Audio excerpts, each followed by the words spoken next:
अच्छा, आज दो प्रैक्टिकल्स हमने पढ़े, थ्रोम्बस एंड इन्फाक्शन। तो इनको थोड़ा मैं डिटेल से एक्सप्लेन करूंगा। थ्रोम्बस कहीं भी हो सकता है, ठीक है।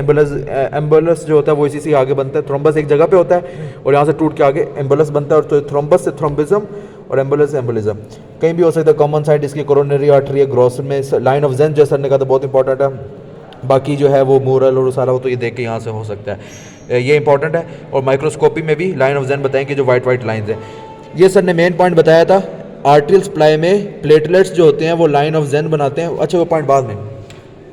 थ्रोम्बस के दो टाइप्स हैं, आर्टियल थ्रोम्बस और venous thrombus. Arterial thrombus high pressure zone में होता है, इसमें स्टेसिस जो होती है ब्लड की वो उसकी कॉज नहीं होती, जबकि टर्बुलेंट फ्लो यानी फ्लो डिस्ट्रप्शन इसकी कॉज होता है थ्रोम्बस का, जिसको एंडोथेलियल इंजरी कहते हैं, हाई प्रेशर जोन। और मोस्ट कॉमन जो होता है इसकी आर्टियल साइड जो होती है वो एथेरोस्क्लेरोसिस होती है, और ये रेट्रोग्रेड फ्लो करता है, जो रेट्रोग्रेड पीछे की तरफ, और प्लेटलेट्स इसमें होते हैं इन्वॉल्व, और इसमें एंटी प्लेटलेट जो होता है एस्पिरिन इन्वॉल्व होती है, और ये आर्टियल थ्रोम्बिज्म हो गया। और वेनस थ्रोम्बिज्म जो होता है उसमें हाँ, इसका कलर वाला डिफ्रेंसिएशन भी है, वाइट कलर और रेड कलर, वो मैंने नहीं लिखा, यहाँ ऐड हो जाएगा। हाँ, इस अच्छा वो इन्फाक्शन नहीं, इसके अंदर भी है, इसके अंदर भी है, मैं बताता हूँ। सर ने कहा था इसका वाइट कलर इसलिए है क्योंकि इसके अंदर प्लेटलेट्स इन्वॉल्व है, और इसके अंदर लो कलर इसलिए, इसका रेड कलर इसलिए क्योंकि इसमें रेड ब्लड सेल जो है ना नीचे स्टैग्नेंट बेस बना लेते हैं। अच्छा, तो ये सारे इसके डिफरेंसेस हो गए, वो तो आगे से हो भी जाएंगे, एंटीकोगुलेंट वो सारा। मेन पॉइंट इसमें ये जो हॉस्पी में सर ने कहा था पूछा जाता है वो विर्कोस्ट्राइड पूछा जाता है। ये 3 रीजन होते हैं इसमें, ट्रायंगल के 3 रीजन, स्टेसिस थ्रोम्बिज्म के 3 रीजन होते हैं, 3 reason of thrombosis are stasis, hypercoagulative state और एंडोथेलियल सर्जरी। और ठीक है, अच्छा, तो ये ऑस्पी और एमसीक्यू में विर्कोस्ट्राइड पूछा जाता है। और लाइन ऑफ जेन क्या होता है, आर्टियल सप्लाई में प्लेटलेट्स जो होते हैं, जो इसमें मैंने बताया था टाइप में, एक लाइन बनाते हैं आरबीसीज के दरमियान, वाइट प्लेटलेट्स की एक लाइन दिख रही होती है जिसको हम कहते हैं लाइन ऑफ जेन, और लाइट कलर ऑफ प्लेटलेट्स में इन्वॉल्व होते हैं बिटवीन द डेंस आरबीसीज। अच्छा, ये हो गया। और अच्छा, वेजिटेशन का सर ने बताया था, अगर थ्रोम्बिज्म ऑन हार्ट के वॉल्स में हो, वॉल्स में ना वॉल्व नॉट वॉल्व, अच्छा वॉल्स में हो तो ये बैक्टीरिया नॉन बैक्टीरिया को वेजिटेशन कहते हैं। और सर ने कहा था ये ऑस्पी वाला पॉइंट है मेन कि L S E Libman Sacks endocarditis, Sacks endocarditis जो है वो करेक्टरिस्टिक है लीजन की हार्ट वॉल्स की, इन विच डिजीज, ये एमसीक्यू आता है। एसएलई में होता है सिस्टेमेटिक लूपस एरिथेमेटोसिस में देखी जाती है।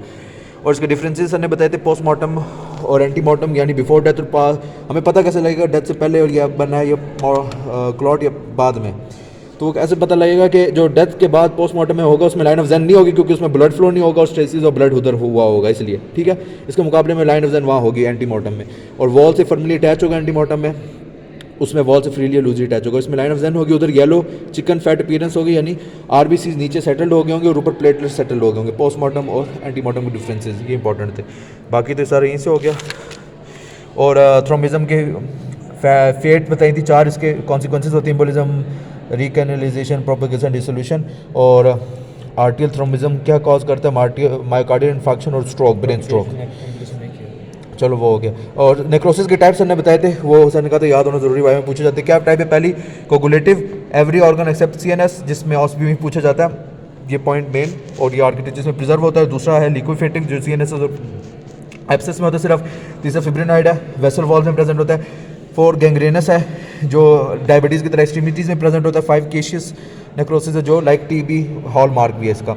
और फैट नेक्रोसिस ट्रोमा या फैटी ऑरिजिन के फैटी ऑर्गन के ऊपर डैमेज हो या damage due to pancreatic secretion. हाँ, और ये उसके डिफरेंसेस हो गए वेनस के और आर्टियल के। ये विर्कोस्ट्राइड आ गया, उसमें पूछा जाता है। और होमियोस्टेसिस और थ्रोम्बिज्म के डिफरेंस हो गया। अच्छा, नेक्स्ट आता है इन्फार्क्ट। इन्फार्क्ट होती है necrosis due to inadequate blood supply. 2 तरह के होते हैं, वाइट और रेड। वाइट इन्फार्क्ट जो होते हैं सॉलिड ऑर्गन्स में होते हैं, जिनकी डोल नर्व सप्लाई नहीं होती, ठीक है। एंड आर्टियल सप्लाई वाले होते हैं। एंड आर्टियल सप्लाई वाले कौन से होते हैं, हार्ट, आई, किडनी, ठीक है, स्प्लीन भी आ गई है। और रेड इन्फार्क्ट जो होते हैं हेमोग्रेक इन्फार्क्ट होते हैं, ये लूज ऑर्गन्स में होते हैं। लूज ऑर्गन कौन से होते हैं, testis, ovaries, lungs, small intestine, brain, और बस यही होते हैं। अच्छा, इसमें सर ने कहा था पॉइंट याद रखने वाला क्या है, 2-1-2, 2 आर्टरी, 1 टिश्यू, 1 वीनस।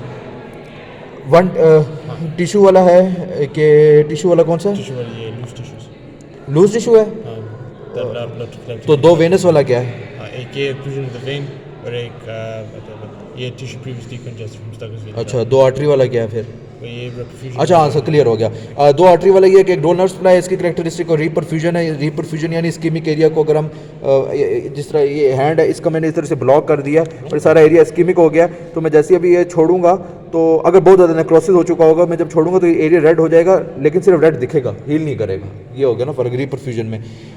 ये दो चीज़ होगी, डोनर सप्लाई और रीपरफ्यूजन। और एक वेनस वाले, दो वीनस वाले पॉइंट्स हो गए, वीनस की स्लगिश फ्लो और एक्लूजन हो, और एक लूज टिश्यूज़ हों, ठीक है। ये इसके करेक्टरिस्टिक पॉइंट हो गए। और इसमें क्या था, सेड्रा बताया था word use for iron. Hemosiderin blood में होता है, रेड इन्फार्ट में हेमोसिड्रिन होगा, आरबीसीज टूटते हैं हेमोग्लोबिन और हीम में, और ग्लोबिन में और हीम ब्लड सब मिलके हेमोसिड्रिन बना लेते हैं। ये मेन पॉइंट बताया था। इनफाक्ट अगर ट्रायंगुलर शेप है तो इसमें से ये पॉइंट है कि ये एपेक्स से ये ब्लड आ रहा है, ब्लड सप्लाई आ रही है, और यहाँ से जब ब्लॉक होती है तो इन्फार्ट यहाँ से शुरू होता है, बेस लाइन से इन्फार्ट शुरू होता है और यहाँ तक प्रोग्रेस करता है, इसलिए इसकी ट्रायंगुलर शेप होती है। बेस से ब्लड ख़त्म होना शुरू होता है और ब्लड सप्लाई जो बंद होती है एपेक्स, और ब्लड कहाँ से बंद हुआ, ब्लड कहाँ से बंद हुआ, यहाँ एपेक्स से बंद हुआ, और ख़त्म होना कहाँ से शुरू हुआ, बेस से ख़त्म होना शुरू हुआ। लेकिन आ कहाँ से रहा वो यहाँ से आ रहा है, इसको वेज शेप कहेंगे। ये सारा इसमें इन्फार्क्शन हो गया। और गैंग्रेन जो होगी इन डायबिटीज़, नेक्रोसिस इन एक्सट्रीमिटीज़, जो गैंग्रेन होती है ये इसका यहीं से पढ़ के क्लियर हो जाएगा। ये इसमें सारा, इसमें कोई नहीं, हाँ ये इसका ये सारा यहाँ हमारे पास क्लियर हो गया। और इसमें ऑस्पी वाले पॉइंट्स सिर्फ ये क्वेश्चंस थे और बिल्कुल स्ट्राइट थे, और ये माइक्रोस्कोपी वाली इसकी नहीं थी।